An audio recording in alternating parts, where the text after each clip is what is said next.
নমস্কার, আশা করি সকলে খুব ভালো আছেন। আজকে আমি পাঠ করে শোনাবো বিখ্যাত লেখক তারাপদ রায়ের ছোট গল্প স্বর্গের গল্প। যারা ভাবেন শুধু স্বর্গে পুণ্যবানেরা প্রবেশাধিকার পান, পাপীদের সেখানে কোনো স্থান নেই, তারা স্বর্গ সম্বন্ধে প্রায় কিছুই জানেন না।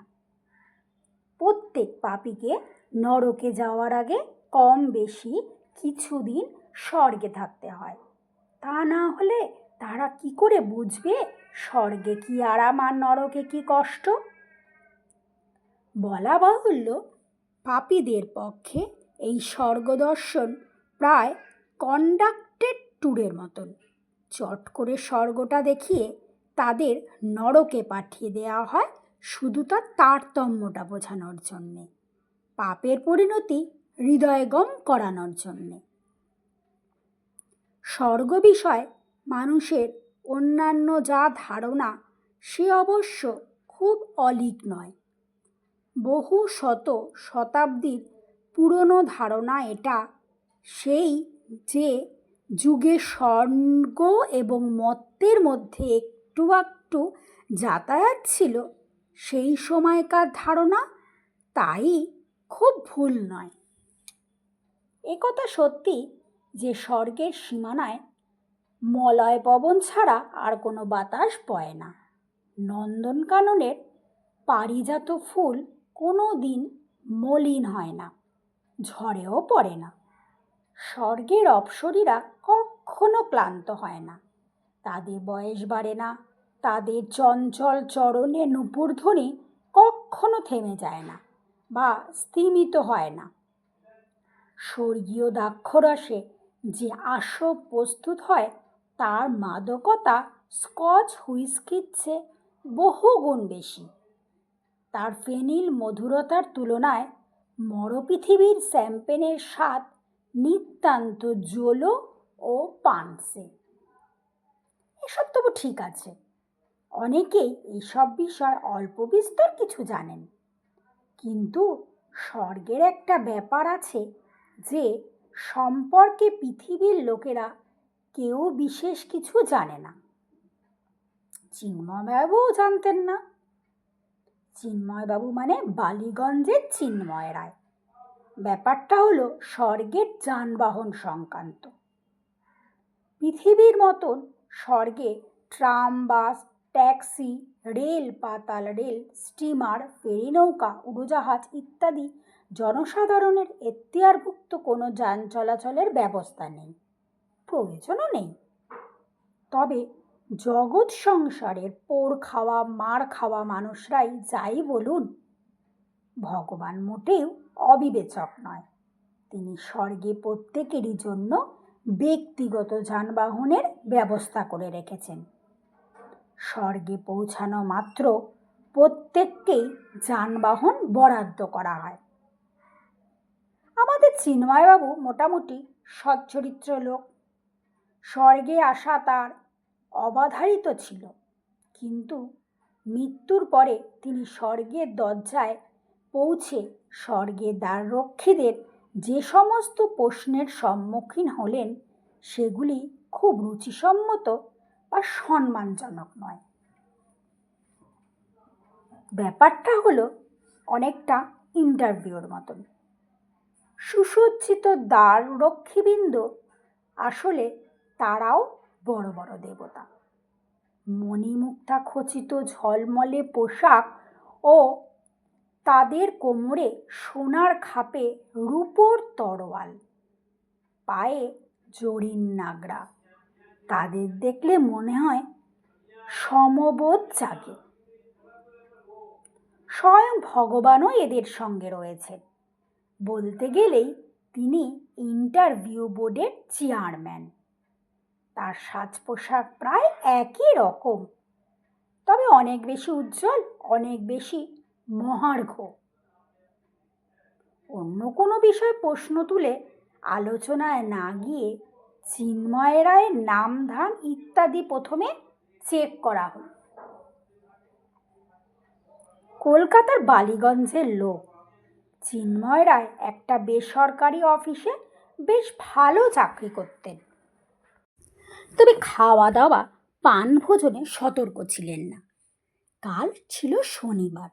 কাল রাতে গুরু ভোজন করিয়েছিলেন অখাদ্য কুখাদ্য সব জিনিস। খাসির মাংসের বড়া, গোমাংসের কাবাব, শুয়োরের মাংসের সসেজ, সেই সঙ্গে অপরিমিত মদ্যপান। রাত 2টো হয়ে গেছিল। বন্ধুর বাড়ি থেকে কোনো রকমে টলতে টলতে রাত 2:30 নাগাদ বাড়ি ফিরে ধরা চুরো, এমনকি পায়ের জুতো মোজা সমেত গভীর নিদ্রামগ্ন স্ত্রীর পাশে শুয়ে পড়েন। ঘুম ভাঙে সকাল 4:30-র সময়। গলো করে ঘামছেন, বুকে অসহ্য ব্যথা। পাশে স্ত্রী সর্বজয়া তখন কি এক মধুর স্বপ্ন দেখছেন।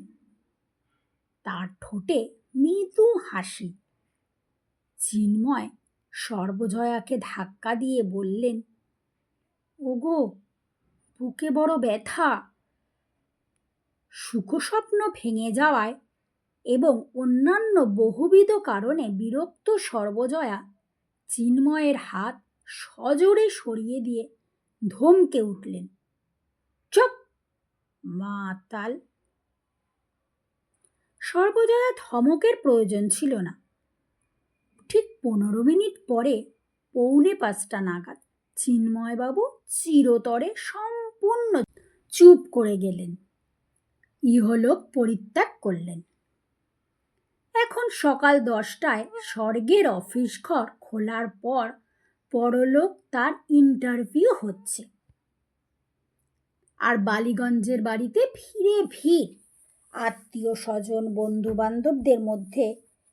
তখনও সর্বজয়া এ নিয়ে বিনিয়ে কাঁদছেন। ওগো, তুমি না একেবারে চুপ করে গেলে গো। নামধাম ইত্যাদি ইন্টারভিউয়ের প্রাথমিক পর্যায়ে মিটে যাওয়ার পরে এবার আসল প্রশ্নের পালা। প্রতিযোগিতামূলক পরীক্ষায় যেমন নানা বিষয়ে নানা রকমের প্রশ্ন করা হয়, ভেনেজুয়েলা থেকে কুয়ালালামপুর কাছে না বাগদাদ থেকে রেঙ্গুর কাছে? রেঙ্গুরের নতুন নাম কি? ভেনেজুয়েলার পুরনো নাম কি? মাছের কটা চোখ, আরশোলা বা মাকড়সার কটা পা? সত্যি কি পা না হাত? এইরকমই ইয়ার্কি। এ জাতীয় প্রশ্ন স্বর্গে অবশ্য করা হয় না, রীতিও নেই। চিন্ময়বাবু একদা একটা সরকারি চাকরির চেষ্টা করেছিলেন। অনেক দূর উতরে যাওয়ার পর মৌখিক পরীক্ষায় আটকে যান। তাকে জিজ্ঞাসা করা হয়েছিল, হিজলপুকুর পল্লী সমবায় উন্নয়ন সমিতির পরিচালকের নাম কি? হিজলপুকুর পল্লী সমবায় উন্নয়ন সমিতির সেই পরিচালক ছিলেন প্রশ্নকর্তার শ্বশুর এবং তৎকালীন সমবায় সচিবের ভাইরা ভাই। কিন্তু চিন্ময়বাবু সে কথা কি করে জানবেন? সেই সরকারি চাকরি পাননি। কিন্তু তার জন্য তার কোনো আফসোস নেই। তবে আজ এই স্বর্গীয় ইন্টারভিউতে তত জটিলতা নেই। শ্রীযুক্ত শ্রী ভগবানের একটাই মাত্র জিজ্ঞাসা, একটাই প্রশ্ন। তার পাপ পুণ্যের নিরিখ একটাই, সেটা হলো নরনারীর নৈতিক জীবনের পবিত্রতা। তার চেয়ে বড় কথা অন্য কোনো নৈতিকতা নিয়ে তিনি মাথা ঘামান না। এই বুড়ো বয়সে তার একমাত্র ভাবনা নরনারীর শারীরিক সম্পর্কের নৈতিকতা নিয়ে। সবাইকে যেমন জিজ্ঞাসা করা হয়, চিন্ময়বাবুকেও জিজ্ঞাসা করা হলো সেই একটিই প্রশ্ন। প্রশ্নটি হলো, তুমি কখনো ব্যভিচারে লিপ্ত হয়েছ কিনা? চিন্ময়বাবু ইংলিশ মিডিয়াম স্কুলের ছাত্র ছিলেন। বাংলার খবরের কাগজ বইপত্র কিছু কিছু পড়েন বটে, কিন্তু ব্যভিচারের মতন কঠিন শব্দের প্রকৃত অর্থ তিনি জানেন না। প্রশ্ন শুনে চিন্ময়বাবু আমতা আমতা করতে লাগলেন। প্রশ্নকর্তা অন্য কেউ হলে ধরে নিত লোকটির দোষ আছে, তাই এই আমতা আমতা ভাব।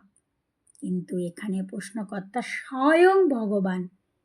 তিনি সর্বজ্ঞ, তিনি সব বোঝেন, সব জানেন। ব্যভিচার শব্দে চিন্ময়বাবুর অসুবিধা দেখে ঈশ্বর ইংরাজিতে অ্যাডাল্টারি কথা বললেন। সেই সঙ্গে ব্যাখ্যা করে প্রশ্ন করলেন, বিবাহিত স্ত্রী ছাড়া অন্য কারোর সঙ্গে জীবনে কখনো ফষ্টি নষ্টি করেছেন কিনা, ফষ্টি নষ্টির চেয়ে বেশি কিছু করেছ কিনা। অত্যন্ত এই একটি ব্যাপারে চিন্ময়বাবু কখনো কোনো দোষ ছিল না। প্রশ্ন বোঝা মাত্র চট করে উত্তর দিলে, নো স্যার, নেভার স্যার, কখনো না স্যার। যমরাজার বিশ্বস্ত সহকারী চিত্রগুপ্ত ভগবানের সামনে ছিলেন। তিনি পাশের ব্লকে জমপুরীর অফিসে তখনই দূরাভাষে যোগাযোগ করে খোঁজ নিয়ে জানলেন চিন্ময়বাবু সত্যিই সত্য কথা বলছেন। আর কোনো প্রশ্ন চিন্ময়বাবুকে করা হলো না। এই প্রশ্ন উত্তরের ভিত্তিতেই তাকে একটি শীততাপ নিয়ন্ত্রিত স্বর্গীয় মোটর গাড়ি বরাদ্দ করা হলো।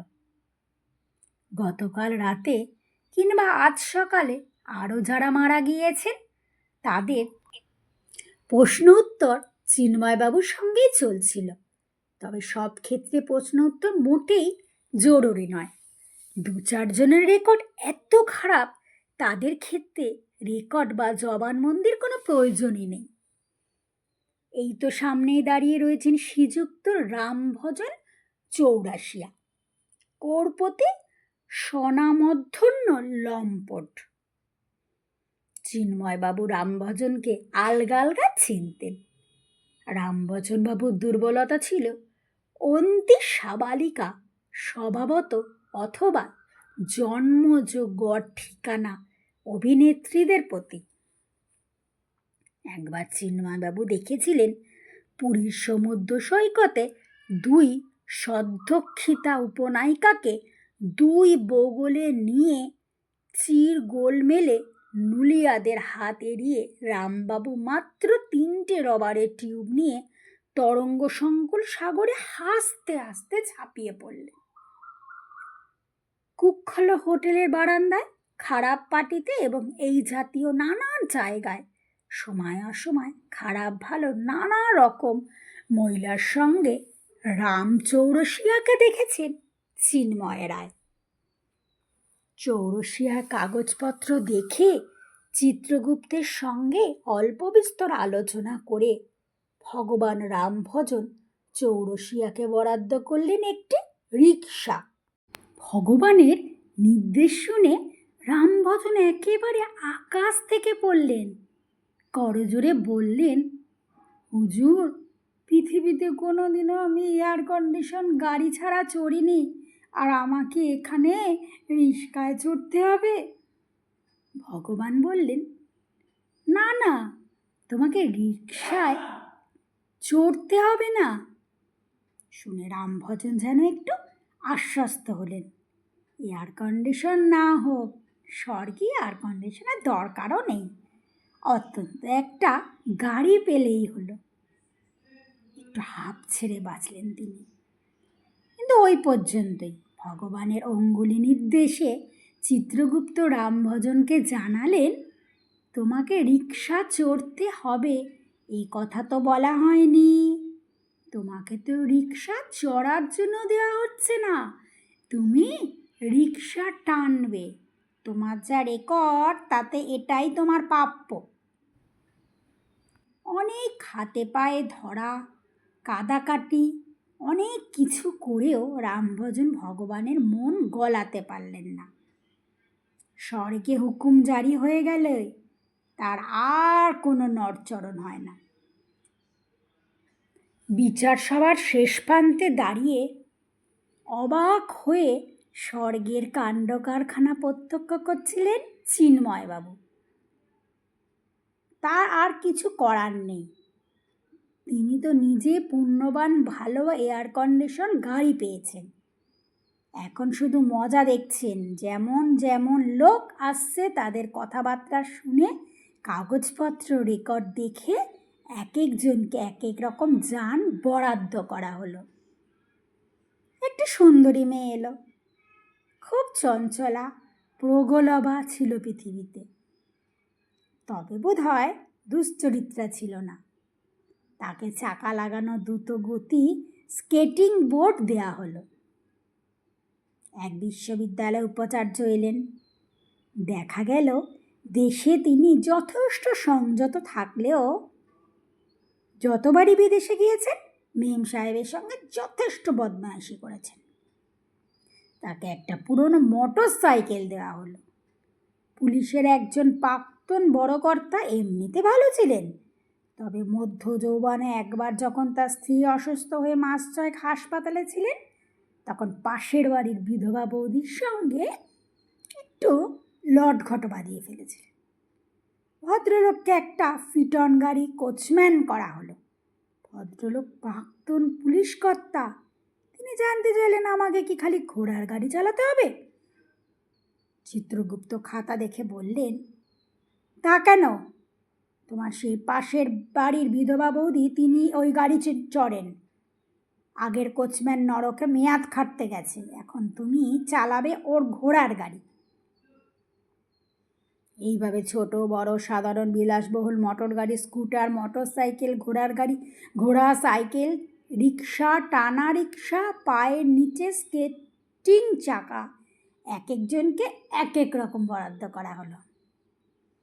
চরিত্র দোষ অনুযায়ী চুলচেরা বিচার করে যার যেমন প্রাপ্য তেমন বাহন সে পেল। কাউকে কাউকে বাহন দেওয়া হলো না, তাদের ড্রাইভার, কোচম্যান, রিক্সাওয়ালা করা হলো। বিগত যুগের এক বিখ্যাত নর্তকী শ্রীমতী মদালসা দেবীকে দায়িত্ব দেওয়া হলো চিন্ময়বাবুর গাড়ি চালানোর। মহিলা বহুকাল আগে এসেছেন, তবে আগে যার সারথি ছিলেন তিনি সম্প্রতি আবার মানব জন্ম পরিগ্রহণ করতে ধরাধামে গিয়েছেন। সে যা হোক, মদালসা দেবীকে নিয়ে চিন্ময়বাবুর আপত্তি নেই। আর আপত্তি করেই লাভ কি? স্বর্গে নিজের ইচ্ছের কোনো দাম নেই। মদালসা দেবী পারিজাত স্কোয়ারে চিন্ময়বাবুর জন্যে নির্দিষ্ট বাংলোয় গাড়ি চালিয়ে চিন্ময়বাবুকে নিয়ে গেলেন। চমৎকার বাংলো, সুন্দর ব্যবস্থা, সব নিখুঁত, কোথাও কোনো ত্রুটি নেই। স্বর্গের ব্যাপারটাই তো আলাদা। মদালসা কাছে কোথাও থাকেন, প্রতিদিন সকাল সন্ধ্যায় এসে চিন্ময়বাবুকে পারিজাত স্কোয়ারে, নন্দন এভিনিউয়ে, বোম্মা রোডে, মহাদেব মার্কেটে গাড়ি করে বেরিয়ে নিয়ে আসেন। রাস্তায় অনেক চেনা লোক, তাদের বাহন দেখেই সঙ্গে সঙ্গে বোঝা যায় পৃথিবীতে কে কতটা সচ্চরিত্র ছিলেন। সেদিন চিন্ময় এক নীতিবাগীশ গার্লস কলেজে প্রিন্সিপালকে দেখলেন সাইকেল চালাচ্ছেন। ভদ্রলোক চিন্ময়বাবুকে দেখে চিনতে পেরে লজ্জা পেয়ে মাথা নিচু করে পাশের গলিতে কেটে পড়লেন। মদালসা দেবী অবশ্য বললেন, স্বর্গে আবার লজ্জা কি? এ নিয়ে চিন্ময়বাবুর সঙ্গে মদালসা দেবীর অনেক আলোচনা হয়। সে আলোচনা চিন্ময়বাবু বেশ মজাই পান, কিন্তু ওই মজা বেশি দিন দীর্ঘস্থায়ী হলো না। রাস্তায় বিভিন্ন লোককে হরেক রকম যানবাহনে দেখতে দেখতে হঠাৎ একদিন চিন্ময়বাবু দেখলেন তার স্ত্রী সর্বজয়া আসছেন সামনের রাস্তা দিয়ে। সর্বজয়াকে দেখেই কপালে করাঘাত করলেন চিন্ময়বাবু। গাড়ির গতি একটু মন্থর করে দিয়ে মদালসা দেবী বললেন, কি হলো? চিন্ময় বললেন, আমার স্ত্রী। মদালসা বললেন, কোথায়? চিন্ময় বললেন, ওই টুংটাং করতে সামনে গলিতে ঢুকছে। বলে আবার কপালে করাঘাত করলেন, এবার বেশ জোরে। মদালসা দেবী বললেন, আপনার স্ত্রী মারা গেছেন তাই পরলোকে এসেছেন? পৃথিবীতে স্ত্রী মারা গেলে স্বর্গে স্বামী শোক করে নাকি? চিন্ময় বললেন, আমি শোক করছি না, আমি নিজেকে ধিক্কার দিচ্ছি। ধিক্কার? মদালসা দেবী প্রশ্ন করলেন, কিসের ধিক্কার? চিন্ময়বাবু বিমর্ষ কণ্ঠে বললেন, দেখলেন না আমার স্ত্রী রিস্কা টানছেন, বুঝতেই পারছেন কেমন চমৎকার চরিত্রবতী উনি ছিলেন। আর সারা জীবন ধরে মূর্খ আমি ওকে কি তোয়াজটাই না করেছি। ওর মতন মহিলার কথা ভেবে সারা জীবন শুকনো কাটিয়েছি। আয় কপাল আমার, বলে চিন্ময়বাবু আবার কপালে করাঘাত করলেন। নমস্কার, গল্প পাঠ এখানেই শেষ হলো। গল্প পাঠ যদি ভালো লাগে একটা লাইক করবেন, আর এরকমই নিত্য নতুন গল্প শুনতে হলে আমার পাশে থাকবেন। আজকে আসলাম, পরের দিন আসবো নতুন আরেকটা গল্প নিয়ে। আর সকলে খুব ভালো থাকবেন।